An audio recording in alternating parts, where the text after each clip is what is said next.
Di balik tumpukan sampah yang dianggap menjijikan, tersembunyi potensi energi yang luar biasa. Setiap tahun, lebih dari 300 juta ton sampah plastik diproduksi manusia. Sebagian besar berakhir di laut, di sungai, dan mencemari tanah. Tapi siapa sangka, di tangan para ilmuwan dan inovator cerdas, sampah plastik bisa diubah menjadi bensin. Proses revolusioner ini bukanlah sekadar imajinasi sains, teknologi pirolisis, yaitu mengubah sampah plastik menjadi bahan bakar cair, pertama kali dikembangkan oleh para ilmuwan sejak tahun 1970-an. Tapi salah satu pelopor modern yang membuat teknologi ini bisa diterapkan secara praktis adalah Akinori Ito, seorang penemu asal Jepang.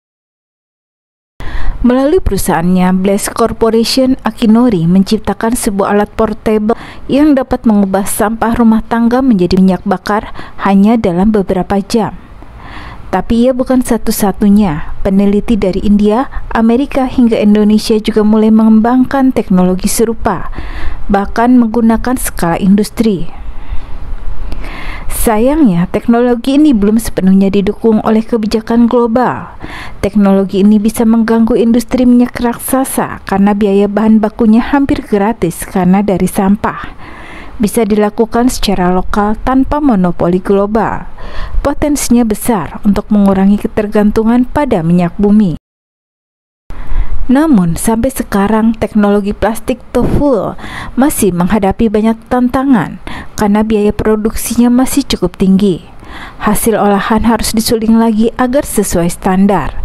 Regulasi lingkungan sangat ketat karena limbah pirolisis bisa berbahaya. Belum cukup efisien untuk bersaing langsung dengan industri migas global. Negara-negara yang mengolah sampah plastik menjadi bensin, yaitu Jepang, merupakan pelopor teknologi pirolisis mini. Perusahaan seperti Blaze Corporation menciptakan mesin skala rumah tangga untuk mengubah plastik menjadi minyak. Teknologinya ramah lingkungan, menghasilkan bensin dan diesel dari plastik rumah tangga. Pemerintah Jepang mendukung riset ini sebagai bagian dari strategi sirkular ekonomi. Lalu ada India, solusi krisis plastik dan energi lokal. Kota-kota seperti Pune dan Hyderabad mulai menerapkan pirolisis skala industri. Peneliti dan pengusaha seperti Bisnis Desai mengembangkan teknologi ini sebagai alternatif energi murah untuk desa. Banyak startup dan universitas teknik ikut mengembangkan inovasi ini. Yang ketiga, Cina, skala besar dan ekspor teknologi. Cina memiliki pabrik-pabrik pirolisis raksasa di provinsi seperti Guangdong dan Jiangsu.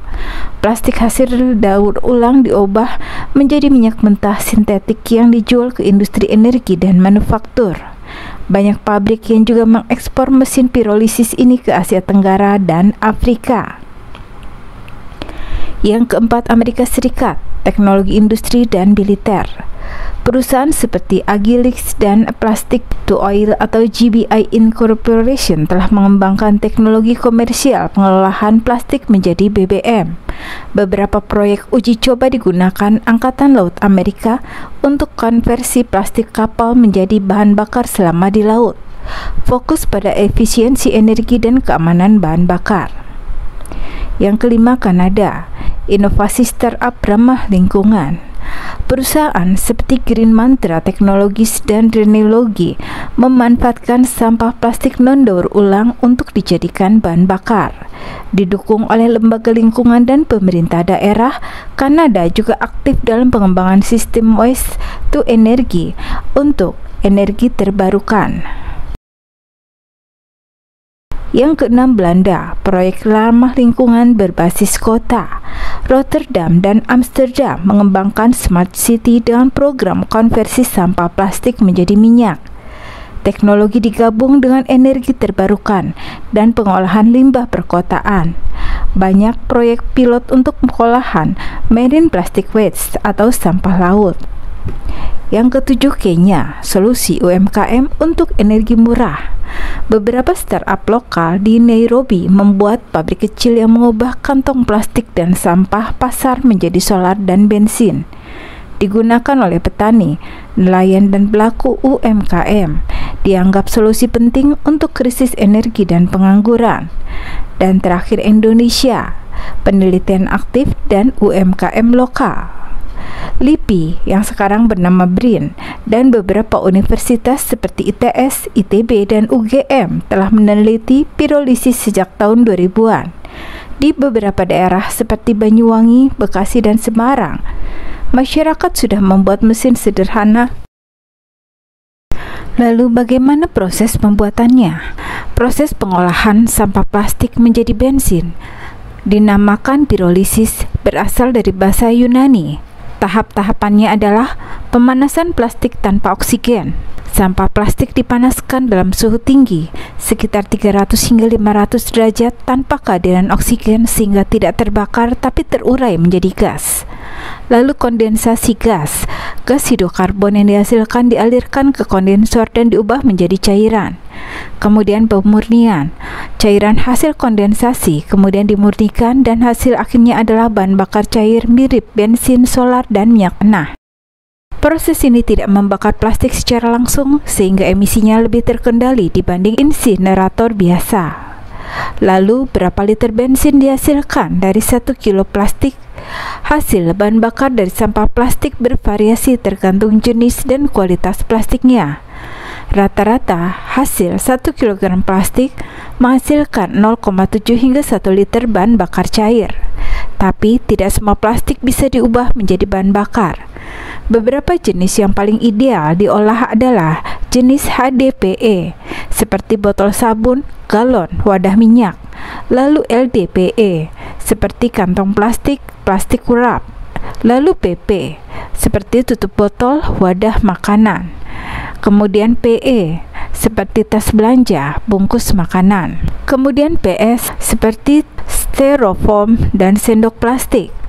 Dan yang tidak bisa diolah adalah jenis PVC karena bisa menghasilkan gas beracun. Lalu plastik yang tercampur logam atau bahan organik. Jenis seperti polietilen dan polipropilin menghasilkan paling banyak energi. Itu artinya hanya dengan 1 ton sampah plastik kita bisa mendapatkan sekitar 900 liter bensin. Bayangkan jika setiap kota memiliki reaktor pirolisis skala kecil. Bukan hanya kita mengurangi tumpukan sampah, tapi juga menghasilkan bahan bakar alternatif di tengah krisis energi global. Namun tantangannya besar. Modal awal yang mahal, regulasi yang ketat, dan minimnya insentif pemerintah. Tapi solusi telah ditemukan. Kini tinggal bagaimana dunia memilih memeluk inovasi atau tetap tenggelam dalam limbah yang kita ciptakan sendiri. Dunia sedang terbakar oleh polusi plastik dan krisis energi, tapi solusi itu udah ada di depan mata. Pertanyaannya, beranikah kita mengubah sampah menjadi berkah?